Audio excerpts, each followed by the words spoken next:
Alright, so since I realize that not everybody has the same natural tendencies I do, and that everybody likes to learn new things, we're going to take it back to basics, because I just feel like making a video, because I'm about to be 30 and I'm not going to be able to make videos anymore because that's for little kids and I'm going to be all grown up. So what we're going to do today, we're going to make some French toast. Now this is a basic, okay? Some people don't know how to make French toast. I was shocked. I actually met someone the other day who told me that they didn't know how to make ramen noodles. I don't really know what to say to that. I mean, reading is fundamental, but that goes beyond reading. Hot water cooks noodles all by itself. You don't even need help. Just put hot water and noodles together and come back 5 minutes and see what the hot water done for you lately. Anyway, as I was saying, French toast is what you're going to need. You're going to need a skillet. You're going to need some French toast bread, also known as Texas toast. You're going to need some eggs. You're going to need some milk. Now, that's the basics. Of course, we got some few secret ingredients. I highly recommend vanilla extract. Definite classic. Also, mandatory, ground cinnamon. It ain't got to be ground, but you're going to need some cinnamon. And then, special ingredient, depending on where you at. Today we're going to throw in a little bit of a pumpkin pie spice, just a little bit. Also, nutmeg works well. I've even heard people use allspice and clove. Clove, yes. So, this is how it goes. First, you pour some milk into a Tupperware dish. Preferably something square or flat. This is neither flat, but it is square, and it's square enough for me. Then we're going to mix up our batter, okay? We're going to have some milk. We're going to put in some of this lovely vanilla extract. And then we're going to put in some eggs. Some of these here eggs. Alright? Being that I like more eggy French toast, we're going to put in 4 eggs. Okay? Now, some people like to bake. Y'all need measurements. I'm not a baker. I cook things. So when I say just pour some in, then just pour some in. How it comes out is how it comes out. It's really hard to mess up French toast, and it's really easy to make it taste deliciously awesome. That's why my French toast is always good. It's never not delicious, and it always tastes different. Alright, this is what we got.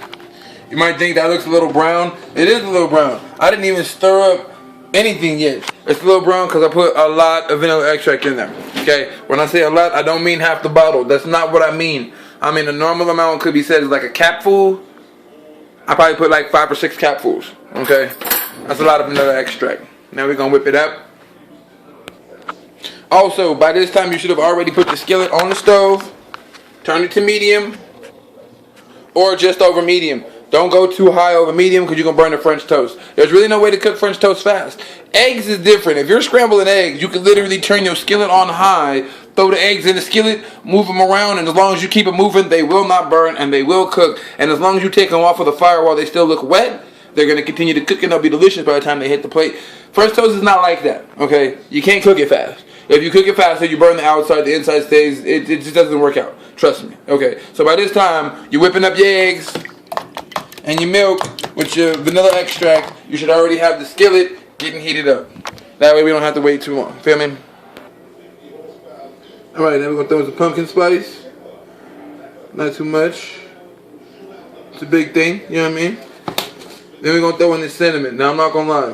When the cinnamon comes down to it and it comes down to do cinnamon time, we got to go ham with the cinnamon. Yes, I did open that with one hand. Why? Because I'm talented. I told you I goes ham in the kitchen. Now the cinnamon, y'all can go ahead and put it in with the cinnamon. I'm going to tell you right now, you're going to end up putting more cinnamon in every 2 pieces of bread. Every 2 pieces of bread. It's every 2 pieces of French toast. Throw in a little bit more cinnamon, stir it up. Why is that? It's because the cinnamon is going to float to the top of the batter, and it's going to get all over the first piece. It's going to be some of there on the first and the back, and the second piece is going to get a little cinnamon, but after that, it ain't going to really be no cinnamon. It ain't going to, you're going to be all cinnamon out of your batter mix. So you know what I mean? Don't use all the cinnamon. But remember, you're going to put cinnamon in about every 2 pieces of French toast. Also, for y'all baking types, y'all may not understand. So what we want to do here, or your non-cooking type, let me put it like that. You can't just stir it in circles because it won't mix. You have to go up. You got to whip it. You know what I mean? Go up and down. Like make a circle and a wheel type of thing in here. That's what's going to get the cinnamon to go into the milk. You see how all that stuff starts to float to the surface? Yeah. It's all floating down to the surface. That's why you're going to put in cinnamon every 2 pieces of French toast. Because that's the first thing that's going to get got. You feel me? Now, you're going to need to lubricate your pan. If you don't lubricate the pan or the skillet you're cooking in, your French toast is going to stick to it. It's not going to look pretty on the other side. And if you're cooking for somebody else, it just doesn't accelerate your brownie points getting ability. So, today we're going to go with some canola oil cooking spray. If you want to be delicious, I recommend butter. If you want to be a little less delicious, you can use margarine. Everything after that is good. And olive oil. Olive oil helps reduce your risk of heart disease, and it's good lubrication for anything. It does add a little bit of a flavor, but at the end of the day, that's just ethnic character. Everybody likes olive oil and everything, okay? Alright, now we have moved our batter solution and our eggs right next to the skillet because you need all these things in a line. I have not lubricated my pan yet, but that's because if you lubricate a pan that's been heating up for this long, before you're ready to put something in it, the lubrication is going to burn, and then you're going to have a slight taste of burnt oil on top of your French toast. You don't want that, okay? Here's a hint. Watch the oil in the pan after you spray it in. If it starts to turn brown, it's starting to burn. If it is black, don't put shit in there. Wipe it out with a paper towel, and then try it again. Because otherwise it's just going to taste like burnt oil. Don't nobody like that. Also, see what happens to the cinnamon? Flows to the top. So we're going to give it a quick stir up. We're going to flop this French toast in here. Now, give it a quick stir. That's all you need. Here goes some trade secrets time. Trade secrets time. Take the French toast, flop it in, blam. Flap it twice. Push it down. You're going to flip it again. Bam. And you're going to flip it again. Bam. Now, it never hurts the French toast to sit in the batter. In fact, I'll let it sit there and chill, soak up some stuff. Then we're going to lubricate our surfaces. That's how we going. Now, flip it one more time. See that? Yeah, see how it turns brown that fast? Bam. See how fast it turned brown? That's what I'm trying to tell y'all. I don't want y'all to burn your French toast or to have burnt, oily taste in French toast. Okay? Then we're going to repeat. Wow. Bam. Bam. Bam. Bam.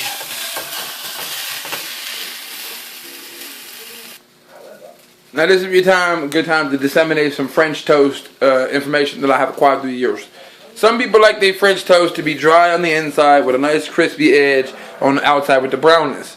This comes from, one, having a skillet that was fairly hot, not like hot on high, but it was a big swing between what the bread was and what the skillet was. That big swing is going to help to sear and caramelize the outside of the bread to help it get brown without cooking the inside, okay? Some people like cinnamon toast crunch, or their French toast, cinnamon toast crunch. Some people like their French toast a little more squishier in the middle. Maybe has like a quiche-ish or like a quiche-ish consistency. It's kind of soft, kind of squishy, but still warm and cooked. This comes from the egg soaking in. Now, to achieve this effect, what you're going to want to do is to let the bread soak in the batter for as long as possible.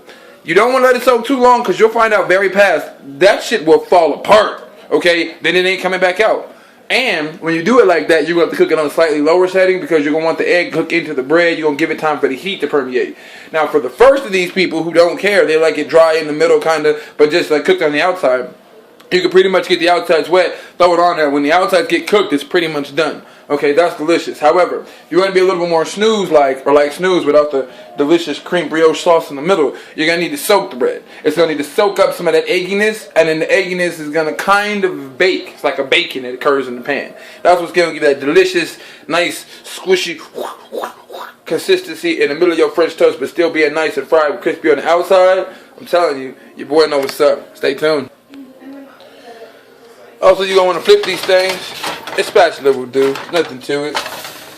Now that obviously is a little bit more brown than we would like it to be. You know what I'm saying? This one is perfect. That's not brown. What you actually see there is cinnamon. That's the first piece I used. That's the cinnamon that got brown. That's more brown than we wanted. But nobody's going to notice. You know why? French toast is one of those marvelous things that unlike or even like pancakes, once you cut them up and put it on a plate, the color change gives you a nice variety. If they was all the same light color, it would look undone. You need these little brown spots in your French toast to help bring the cookfulness and to look like you actually cook some stuff. I'm just running off at the mouth right now. Y'all know. Also, another note to help y'all out. Butter. Okay, you want your butter to cook in, butter be delicious, you get that nice buttery flavor. You're going to want to throw a sliver of butter, a nice slice on top of the French toast while the backside is cooking. That's going to help it to melt, soak into the bread, get you that nice delicious flavor. You know, I got you. Oh yeah, and keeping French toast fresh. In order to keep your French toast fresh, you're going to turn your broiler on high setting. You're going to get, whoa, that didn't happen.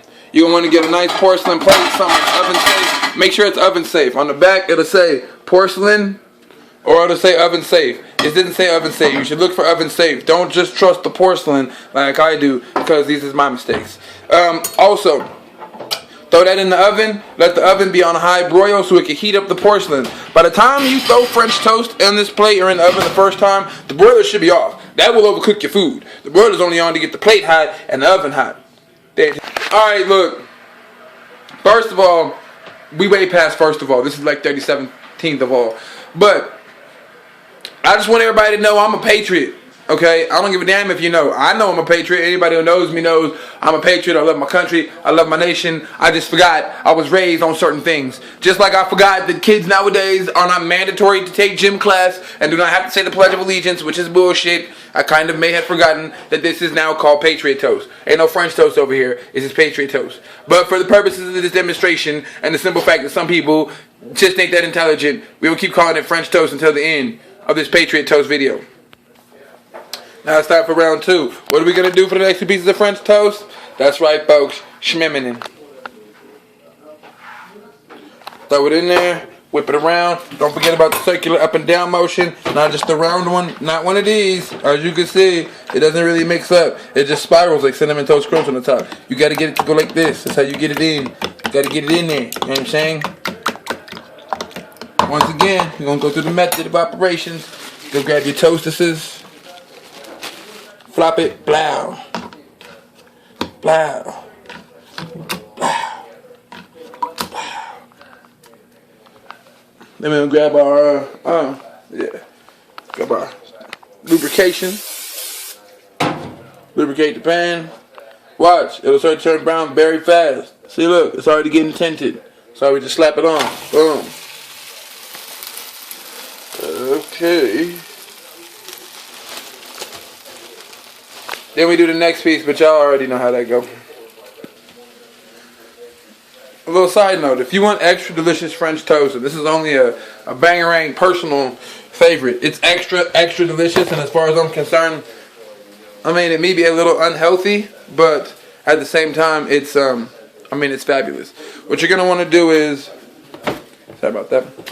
What you're going to want to do is you're going to take the eggs. You're going to separate the yolk from the eggs, and even though you might use 3 eggs, you're going to use 5 or 6 egg yolks. The yolk from the egg is going to help to give a yellowish color to the bread. However, it's also going to give the bread the ability to rise a little bit and get that fleshy or that spongy texture that we love so much.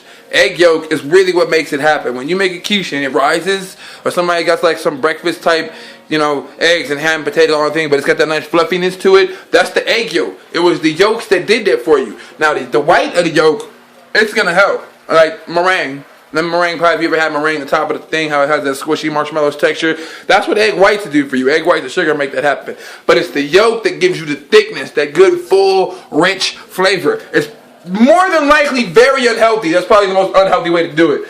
I might even go so far as to just use egg yolks only. But like I said, very unhealthy.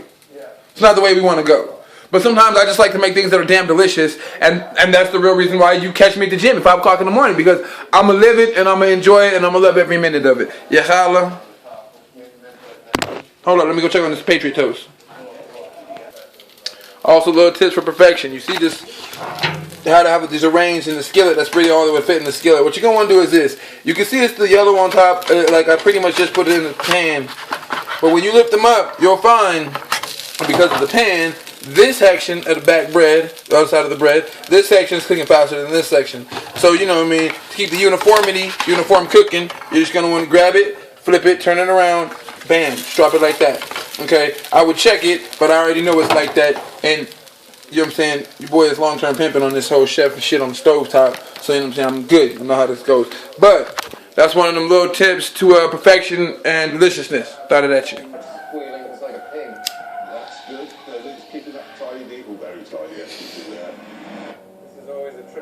Oh, gee.